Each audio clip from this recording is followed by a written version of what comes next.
When we first came down, water was all over here. The pit was full and behind the water softener. I pumped out about 20 to 25 gallons. At first we thought the temperature and pressure switch just popped off, but then when we decided to look behind it, here's what we saw.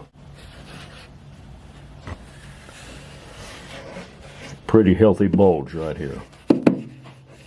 So we're pretty sure the tank ruptured. We're going to get her outside. We'll take a closer look. This is just a simple basic 50-gallon water heater. We're going back with a simple basic standard 50-gallon water heater by Rheem this time. Also, to confirm the water was coming from the backside, went ahead and put this container here just to make sure this wasn't dripping through on the relief valve. Runs up it. And we had a slow trickle right in here all the time. Okay, we have it out. Let's take a closer look.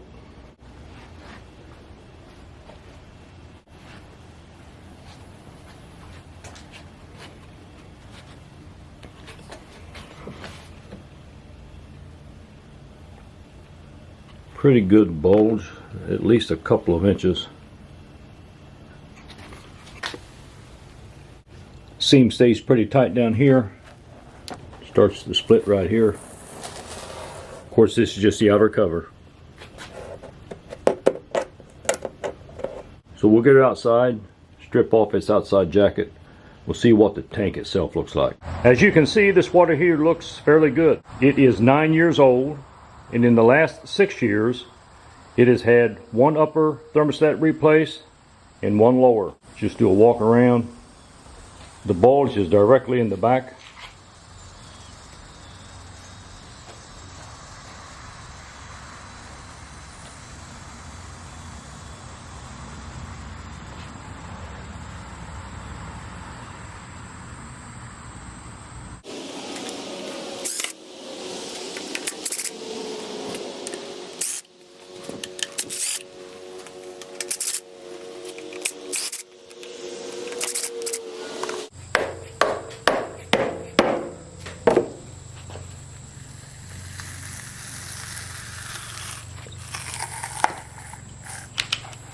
It's full of foam all along the top.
Okay, when we started chipping away at the foam up here,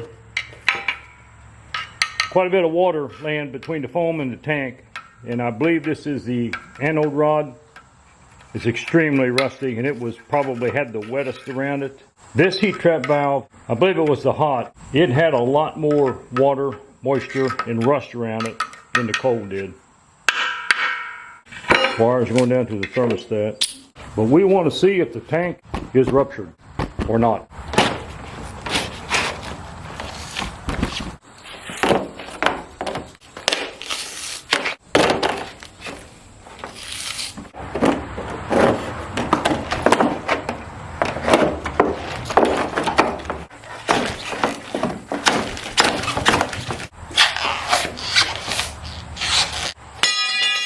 I thought I was recording, but I wasn't.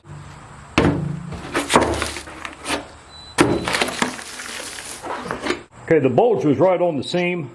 Went ahead and marked it with a marker right in this area. I was kind of expecting to see a hole blowed here, or at least pushed out, but it's not. So we'll just follow the seam area right on down. You can see where the seam imprinted on the foam.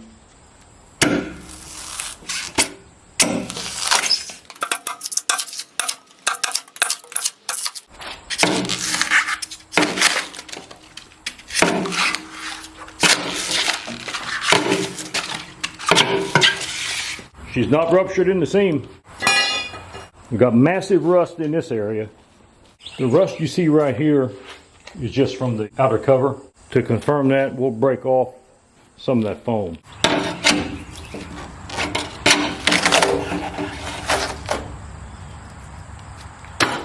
You can see the water running down. Pretty sure the water was just coming from the top valves. That's where all the rust is. See, as we break it loose, we're just allowing the water to flow.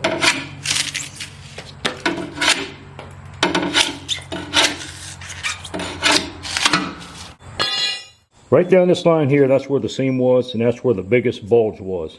Well, you saw it at the beginning. It actually split the seam apart. Tank is straight up and down. I do not know what exactly caused the bulge. The only seam on the welded tank is this one right here. You can see where the tank is welded. These tanks are supposed to be around 2 millimeters thick.